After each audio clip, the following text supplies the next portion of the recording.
प्यारे स्टूडेंट्स, आपका please classes में स्वागत है। आज के वीडियो लेक्चर में आप सीखेंगे एलसीएम। एलसीएम सीखने वाले हैं। एलसीएम क्या होता है, एलसीएम कैसे निकाला जाता है, एलसीएम की निकालने की कितनी विधियां हैं, आज के वीडियो लेक्चर में आप सीखेंगे। तो आपसे मेरा रिक्वेस्ट है कि यदि आप एलसीएम के बारे में नया जानते हैं या एलसीएम को लेकर आपको कोई किसी प्रकार की कोई डाउट है तो इस वीडियो को आप अंत तक देखिए। इस वीडियो को अंत तक देखने के बाद आपके एलसीएम से सारे डाउट क्लियर हो जाएंगे। तो आज आप क्या पढ़ने वाले हैं, एलसीएम। देखिए, एलसीएम का फुल फॉर्म होता है लीस्ट कॉमन मल्टीपल्स। एलसीएम का full form least common multiples. इसको हिंदी में कहते हैं लासा, और लासा का हिंदी होता है लघुत्तम समापवर्तय। लिस्ट कॉमन मल्टीपल्स का हिंदी लघुत्तम समापवर्तय होता है, जिसको शॉर्टकट में लासा कहते हैं। ये शॉर्टली नियम है, शॉर्टकट में कहा जाता है। लॉन्ग कट इसका पूरा नाम होता है लिस्ट कॉमन मल्टीपल्स।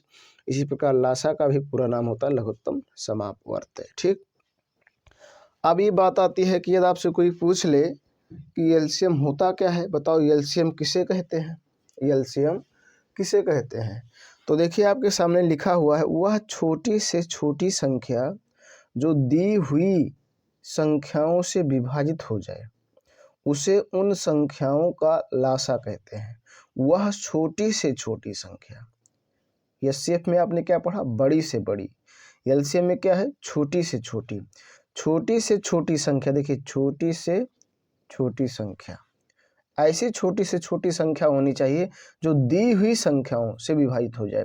जैसे मैंने आपके सामने देखिए लिखा है, एक 8 लिया है और एक 12 लिया है, तो इन दोनों का एलसीएम क्या होगा, वह छोटी से छोटी संख्या होगा जिनमें दोनों का भाग चला जाए। क्या चला जाए, दोनों का भाग। तो अगर देखा जाए तो इनका एलसीएम होगा, देखिएगा ध्यान दीजिएगा, इनका एलसीएम होगा 24। मैं ऐसे बता रहा हूँ, अभी आपको बताएंगे निकाला कैसे जाता है और निकालने की कितनी विधियाएं हैं। तो इनका एलसीएम होगा 24। देखो 8 का भाग 24 में भी चला जाएगा और 12 का भाग 24 में चला जाएगा, मतलब 8 का भी 8 से भी विभाजित हो जाएगा और 12 से भी विभाजित हो जाएगा। तो ये हो गया इनका एलसीएम। अब 24 से छोटा देखो, छोटी से छोटी मतलब फिर उससे छोटा कोई संख्या नहीं होना चाहिए। ठीक, तो 24 से छोटा 23 देखो, 8 का ना भाग जाएगा ना 12 का भाग जाएगा। उसके बाद 22 देखो, ना 8 का भाग जाएगा ना 12 का जाएगा। उसके और नीचे आओ, 21 देखो, ना 8 का भाग जाएगा ना 12 का जाएगा। 20 ना 8 से विभाजित होगा ना 12 से विभाजित होगा। 19 ना 8 से विभाजित होगा ना 12 से विभाजित होगा। ठीक, इसी प्रकार से 18 ना 8 से विभाजित ना 12 से। ठीक, फिर 17 ना 8 से विभाजित ना 12 से। 16 8 से विभाजित बट 12 से विभाजित नहीं होगा। और उसके बाद 15 ना 8 से विभाजित ना 12 से। नीचे आएंगे 14 ना 8 से विभाजित ना 12 से। फिर 13 ना 8 से विभाजित ना 12 से। फिर आपका आ गया 12 से विभाजित होगा लेकिन 8 से विभाजित नहीं होगा। 11 ना 8 से विभाजित ना 12 से। और नीचे चले जाएंगे 10 ना 8 से विभाजित ना 12 से।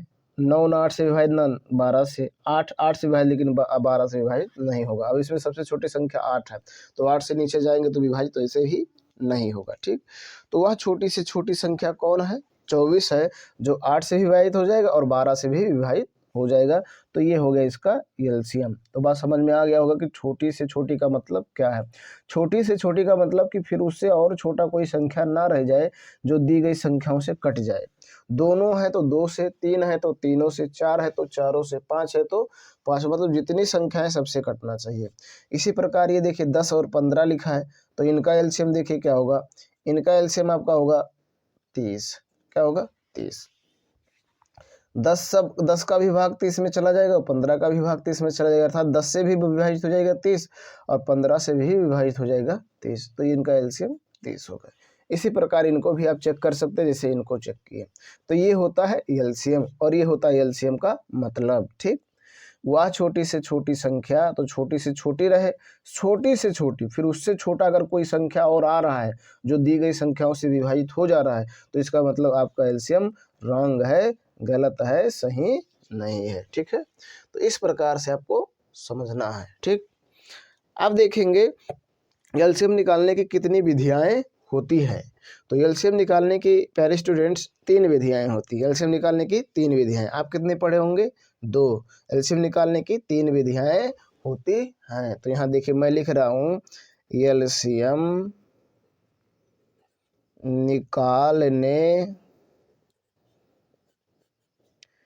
की 3 मेथड होते हैं, मेथड मतलब विधि, ठीक, मेथड्स कर दीजिए, होते हैं। ये 3 विधियों से एलसीएम निकाला जाता है, ठीक है। पहला मैं लिख दे रहा हूँ जिसको आप जानते हैं, अभाज्य गुणनखंड विधि, अभाज्य गुणनखंड विधि, ठीक, जिसको इंग्लिश में कहते हैं प्राइम फैक्टराइजेशन मेथड। दूसरा विधि है भाग विधि, भाग विधि जिसको इंग्लिश में कहते हैं डिवीजन मेथड या लॉन्ग डिवीजन मेथड, ठीक। और तीसरा विधि आपका है गुणज विधि,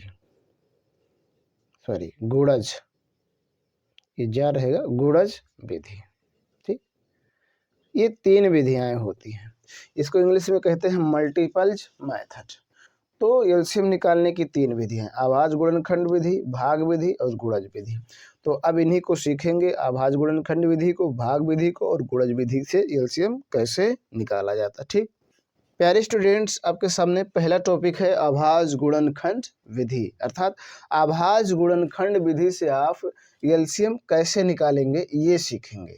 तो जैसे मैंने आपके सामने ले लिया, पहला जो सवाल लिया था, एक लिया था 8 और एक लिया था 12, ठीक, ये है 8 और 12। अब इसका आभाज्य गुणनखंड विधि से निकालना है तो इनका आभाज्य गुणनखंड करो। आभाज्य गुणनखंड विधि मतलब इनका आभाज्य गुणनखंड करो, ठीक। तो आभाज्य गुणनखंड कर दो, तो 8 का आभाज्य गुणनखंड करो। देखो ऐसे किया जाता, मालूम होगा आपको। 2 से भाग दो तो 4 आएगा, फिर 2 से भाग दो तो 2 आएगा, फिर 2 से भाग दो तो 1 आएगा। इसी प्रकार इसका कर लो, 2 से भाग देंगे तो 6 आएगा, फिर 2 से भाग देंगे तो 3 आएगा। अब 2 से कटेगा नहीं तो 3 से काटेंगे। यहाँ लिख दो 8 बराबर 2 गुणे 2 गुणे 2 और 12 बराबर 2 गुणे 2 गुणे 3, ठीक। अब इनका निकालना है एलसीएम। तो एलसीएम यहाँ लिखो बराबर, देखो एलसीएम में एक खास पॉइंट आपको याद रखना है, एलसीएम में जो दोनों में हो उसे भी लिखेंगे और जो नहीं होगा उसे भी लिख देंगे, ठीक है। या दूसरी तरीका से देखो, एलसीएम में वो लिखा जाएगा जो सबसे ज़्यादा बार आया होगा। जैसे देखो इसमें 2 कितने बार, 2 बार, और इसमें 2 3 बार, तो ये 2 बार वाला नहीं लिखा जाएगा, ये 3 बार वाला लिखा जाएगा। 2 गुणे 2 गुणे 2 जो ज़्यादा बार आया होगा, ठीक। इसमें देखो 3 है लेकिन इसमें नहीं है, तब भी लिख लिया जाएगा, हो या ना हो लिख लेना है, ठीक। अब इनका गुणा कर लो, तो देखो 3 दूना 6, 6 दूना 12, 12 दूना 24, देखिए 24 आ गया। मैंने आपका इनका एलसीएम क्या बताया था, 24 ही बताया था, 24 आ गया, ठीक। चलिए एक और ले लेते हैं, बड़ी संख्या थोड़ा। अब ले लेते हैं, मान लीजिए आ गया 72 और 108, ठीक, थोड़ी बड़ी है। कोई भी संख्या चाहे जितनी बड़ी हो आप आसानी से इसे हल कर सकते हैं, ठीक है। अब इनका आभाज्य गुणनखंड करो, 72 का 2 से काटो 36, फिर 2 से काटो 18, फिर 2 से काटो 9, अब 2 से नहीं कटेगा, 3 से 3, फिर 3 से 1, ठीक हो गया, ठीक है। इसी प्रकार 108 का करो, 2 से काटो 54, फिर 2 से काटो 27, फिर 2 से काटो, नहीं सॉरी 2 से नहीं कटेगा, 9, 3 से तो आ जाएगा 9, फिर 3 से काटो 3, फिर 3 से काटो 1, ठीक। अब इनको लिख लो, 72 बराबर आया, देखो 2 गुणे 2 गुणे 2 गुणे 3 गुणे 3, और 108 बराबर आया 2 गुणे 2 गुणे 3 गुणे 3 गुणे 3, ठीक, ये आया, ठीक। अब इनका एलसीएम निकालिए। तो एलसीएम निकालने के लिए क्या करेंगे, देखेंगे कौन ज़्यादा बार आया है। तो देखो इसमें 1 2 3 बार 2 आया, इसमें 1 2 2 बार आया, तो 3 बार वाला लिखो, 2 बार वाला नहीं, जो ज़्यादा बार आएगा वो लिखेंगे। चलो 3 बार वाला लिख ली, देखो इसमें 3 1 2 3 बार, इसमें 3 2 बार, तो 3 बार वाला लिखो, 3 गुणे 3 गुणे 3, ठीक। अब इनका गुणा कर लीजिए, क्या कर लेंगे, गुणा। तो देखो 3 त्रिक का 9, 9 दूना 18, 18 दूना 36, 36 दूना 72 और 72 दूना 144, नहीं सॉरी फिर से देखिए गलत हो गया, देखिए 3 त्रिक का 9, 9 त्रिक 27, 27 दूना 54, 54 दूना 108, 108 दूना 216 हो जाएगा। ये गलत हो गया, 216। ठीक, फिर से देख लीजिए, 3 त्रिक का 9, 9 त्रिक 27, 27 दूना 54, 54 दूना 108, 108 दूना 216। ये आएगा आंसर 216। ये आपका एलसीएम होगा। ठीक, इस प्रकार से आप एलसीएम निकालेंगे, किस विधि से? अभाज्य गुणनखंड विधि से। ठीक, प्यारे स्टूडेंट्स, अब आप अगला टॉपिक समझेंगे भाग विधि। भाग विधि से एलसीएम निकालना। जैसे मैंने आपको पहला सवाल लिया था, कितना था आपका? 8 था और एक था 12। और दूसरा सवाल मैंने लिया था 72 था और था 108। मैं उन्हीं सवालों को फिर से क्यों लेता हूँ? ताकि आपको ये क्लियर रहे कि देखो, भाग विधि से निकाले तब भी वही आंसर आया, और गुणनखंड विधि से निकाले तब भी वही आंसर आया, ताकि आपको किसी प्रकार की कोई डाउट ना रह जाए। अगर सभी विधियों से सेम आएगा, एलसीएम कभी चेंज नहीं होगा, विधियाँ कुछ भी हों, एलसीएम हमेशा वही आएगा। ठीक, अब देखो इसका करो, हल डालो। ठीक, तो भाग विधि में क्या करोगे? जैसे ऐसे लिखा ऐसे लिख देंगे। ठीक, फिर ऐसे करेंगे, कोई सबसे छोटी संख्या लेंगे, भाग देंगे, किसी एक में जाए देंगे। दोनों में जाएगा तो ठीक है, नहीं जाएगा किसी एक में जाना चाहिए, ये नहीं कि किसी में ना जाए। तो देखो 2 से भाग दो, तो यहाँ हो जाएगा 4, यहाँ हो जाएगा 6, फिर 2 से 2, 4, 2 दूना 4 और यहाँ हो जाएगा 3। अब देखो 2 से भाग इसमें जाएगा लेकिन इसमें नहीं जाएगा, देंगे, 2 एक कम दे, यहाँ 3 हो जाएगा। अब देखो 2 का भाग नहीं जाएगा, 3 का जाएगा, 3 का दे दो 1 1। अब यहाँ लिख दीजिए एलसीएम क्या हो जाएगा? 2 गुणे 2 गुणे 2 गुणे 3, गुणा कर लीजिए। 3 दूना 6, 6 दूना 12, 12 दूना 24, ये आ गया। इसको कहते हैं भाग विधि से एलसीएम निकालना। ठीक, इसी प्रकार इसको समझिए। देखो जैसे लिखा है 72, 108, या और है तो ऐसे लिख लेंगे, फिर भाग देंगे, 2 से चला जाएगा, यहाँ 36 और यहाँ 54। अभी भी 2 से चला जाएगा, सबसे छोटी संख्या लेंगे, उससे बड़ा, फिर उससे बड़ा, सबसे बड़ी संख्या पहले नहीं लेंगे। ठीक है, यहाँ देखिए 18 आ जाएगा, यहाँ 27। अभी भी देखिए 2 से भाग चला जाएगा, इसमें जाएगा इसमें नहीं जाएगा, जिसमें नहीं जाएगा उसको वैसे लिख देंगे। ठीक, देखो लिख दिया गया। अब देखो किसी में नहीं 2 का भाग जाएगा तो 3 का 2, यहाँ आ जाएगा 3 और यहाँ आ जाएगा 9। फिर देखिए 3 का जाएगा तो यहाँ 1, यहाँ 3, अब फिर 3 का जाएगा तो यहाँ 1, यहाँ 1। ठीक, अब यहाँ लिख दीजिए एलसीएम क्या आया? 2 गुणे 2 गुणे 2, 3 गुणे 3 गुणे 3। देखो 3 त्रिक का 9, 9 त्रिक 27, 27 दूना 54, 54 दूना 108, 108 दूना 216। ये होता है आंसर। ठीक, इस प्रकार से आपको भाग विधि लगाना है, ये भाग विधि है। ठीक, आइए प्यारे स्टूडेंट्स, मैंने आपके सामने मान लीजिए तीसरा क्वेश्चन ले लिया, बड़ा थोड़ा, ये ले लिया आपका 750 और एक ले लिया 1000। ठीक, प्यारे स्टूडेंट्स, मैंने आपके सामने तीसरा क्वेश्चन ले लिया, थोड़ा बड़ा ले लिया, 750 1000। अब इसको भी निकालना है एलसीएम, ये निकालना है एलसीएम। ठीक है, तो एलसीएम निकाल लीजिए, ऐसे सेम लिखिए 750 और फिर 1000। ठीक, अब इनको ऐसे कीजिए, 2 से भाग दीजिए, तो 2 से भाग देंगे, 3 दूना 6 हो जाएगा, 7 दूना 14, 5 दूना 10, इसमें भेद भाग देंगे तो हो जाएगा 500। फिर 2 से दीजिए, तो इसमें नहीं जाएगा, जिसमें नहीं जाएगा उसको ऐसे उतार दीजिए, इसमें दे देंगे तो हो जाएगा 250। फिर 2 से दीजिए, फिर इसमें नहीं जाएगा तो फिर इसको ऐसे उतार दीजिए, इसमें देंगे तो 2 एक कम 2, 2 दूना 4, 2 बचे 10। ठीक, हो गया। अब देखेंगे 2 से अब नहीं जाएगा किसी में, तो इसमें देखिए 3 का जाएगा, 7 5 12, 3 15 और 5 2 7 1 8, तो 3 का चला जाएगा, तो एक में किसी में जाए तो एक लिख दे सकते हैं। देखो 3 कम 3, 3 दूना 6 और 3 पचे 15, और ये भी हो गया 125 है। अब देखिए नहीं जाएगा किसी में 3 का, तो 5 का दीजिए, तो 5 का देंगे तो यहाँ आ जाएगा 25, यहाँ भी आ जाएगा 25। फिर दीजिए 5 का, तो यहाँ आ जाएगा 5, फिर यहाँ आ जाएगा 5, फिर दीजिए 5 का, तो यहाँ आ गया 1, यहाँ आ गया 1। ठीक, ये हो गया। अब यहाँ लिख दीजिए एलसीएम क्या आया?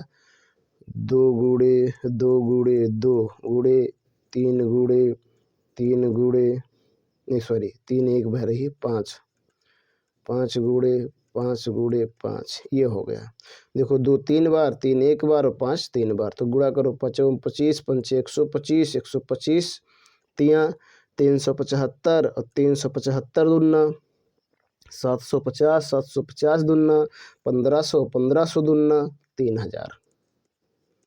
ये हो गया एलसीएम। ठीक, अब इसमें 750 का भी भाग चला जाएगा और 1000 का भी भाग चला जाएगा, तो इसे कहते हैं भाग विधि से एलसीएम निकालना। ठीक, इस प्रकार से आप भाग विधि का प्रयोग कर सकते हैं। अब आप प्यारे स्टूडेंट्स, आपके सामने अगला टॉपिक है गुणज विधि। प्यारे स्टूडेंट्स, सबसे ज़्यादा प्रयोग होने वाला जो विधि है वो भाग विधि है। आभास गुणनखंड विधि का कभी कभी प्रयोग किया जाता है जब कहीं लिखा रहे कि आभास गुणनखंड विधि से एलसीएम निकालो तब, अन्यथा भाग विधि का लोग ज़्यादा प्रयोग करते हैं क्योंकि सबसे बेहतर और सरल तरीका है। गुणज विधि का प्रयोग लोग बहुत कम ही करते हैं और इसके बारे में लोग बहुत कम ही जानते हैं, लेकिन इसको जानना आपके लिए ज़रूरी है। लेकिन जब भी आप कहीं एलसीएम निकालें तो सबसे कम समय में निकाल सकते हैं भाग विधि के द्वारा। ठीक, तो इसका देखिए कैसे करेंगे। इसमें देखिए, मान लीजिए एक संख्या हम ले लिए 8 ले लिए और दूसरा ले लिए 12 जो उसमें लिए थे। ठीक, अब हल डालिए। ठीक है, हल डालेंगे तो इनमें लिखना पड़ेगा इनका गुणज, तो लिखो 8 का गुणज, 8 का गुणज। अब देखो आपको गुणज मालूम होगा कि नहीं मालूम है। यदि नहीं मालूम है तो किसी भी संख्या का गुणज वह संख्या होती है जब उसमें 1 का गुणा करो, 2 का करो, 3 का करो, 4 का करो, 5 का करो, 6 का करो, 7 का करो, 8 का करो, 9 का करो, 10 का करो, इस प्रकार अनंत तक करते जाओ और करने पर जो आया उसका कहलाएगा गुणज। तो देखो पहले 8 में 1 का गुणा करो तो 8 आएगा, फिर 2 का करोगे 16, 3 का करोगे 24 और 4 का करोगे 32, 5 का करोगे 40, 6 का करोगे 48, 7 का करोगे 56। इस प्रकार से आप करेंगे जो आएगा। इसी प्रकार इसका भी कर लीजिए 12 का गुणज, तो 12 का भी ऐसे करना। 1 का करोगे तो 12 आ जाएगा, 2 का करोगे 24, 3 का करोगे 36, 4 का करोगे 48, 5 का करोगे 60, 6 का करोगे 72, उसके बाद 7 का करोगे 84, ऐसे आएगा। अब इसमें बात आती है एलसीएम क्या होगा। तो एलसीएम जो कॉमन होगा, पहला गुणज, सबसे पहला और सबसे छोटा गुणज आपका एलसीएम होता है। देखो इसमें 8 है, इसमें 12 है, नहीं है। इसमें 16 है, इसमें नहीं है। इसमें देखो 24 है, इसमें भी 24 है, तो इसका एलसीएम हो गया 24, क्योंकि अब 24 से छोटी कोई संख्या आगे नहीं मिलेगी। देखो यहाँ 48 भी है, यहाँ भी 48 है, कॉमन है। देखो कॉमन मल्टीपल जिसको कहा जाता है, लेकिन लीस्ट कॉमन मल्टीपल मतलब सबसे छोटा जो हो वही आपका गुणज क्या होगा, एलसीएम होगा। तो इस प्रकार से आप गुणज विधि का प्रयोग कर सकते हैं। ठीक, चलिए एक और देख लेते हैं। प्यारे स्टूडेंट्स, मान लीजिए एक क्वेश्चन ले लिया आपसे, एक ले लिया 6 और एक ले लिया 10। ठीक, 6 ले लिया और देख 10। ये छोटा छोटा इसलिए ले रहे था कि आपको आसानी से समझ में आ जाए। अब हल डालिए और लिखिए 6 का गुणज, 6 का गुणज, 6 का गुणज। अगर आप इंग्लिश मीडियम से हैं तो लिखेंगे मल्टीपल ऑफ 6। अब इसको देखिए, 6 में 1 का गुणा 1, 2 का 12, अर्थात इसका टेबल ले दो। 6 कुम 6, 6 दूना 12, 6 त्रिक 18, 6 चौक 24, 6 पंचे 30, 6 छक 36, 6 सत्ते 42, 6 अठे 48, 6 नवा 54, 6 दहियम 60। ऐसे इसका भी कर दो। 10 का भी गुणज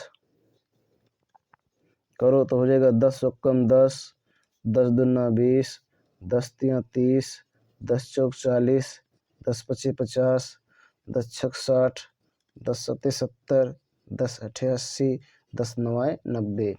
अब आप सोचते होंगे प्यारे स्टूडेंट्स हम इसको कब तक लिखेंगे।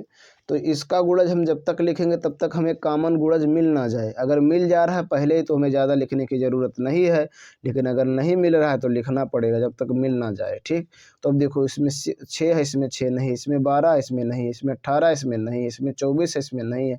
देखो इसमें 30 है, इसमें भी 30 है। अब इधर कोई ऐसी छोटी संख्या 30 से नहीं जो कॉमन हो, तो इनका एलसीएम हो जाएगा 30। ये हो गया इनका एलसीएम।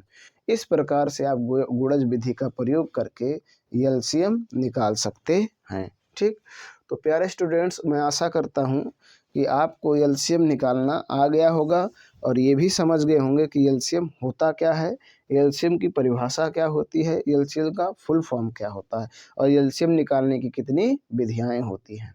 तो इसके बावजूद आपको कहीं पर किसी प्रकार की कोई डाउट है तो कमेंट करें, कमेंट की रिप्लाई आपको ज़रूर दिया जाएगा। वीडियो पसंद आया तो लाइक करें, ना पसंद आया तो डिसलाइक करें।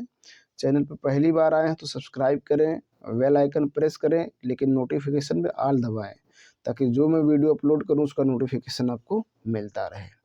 ठीक, तो आज के वीडियो लेक्चर में बस इतना ही। अगला टॉपिक अगले वीडियो लेक्चर में सीखेंगे। धन्यवाद।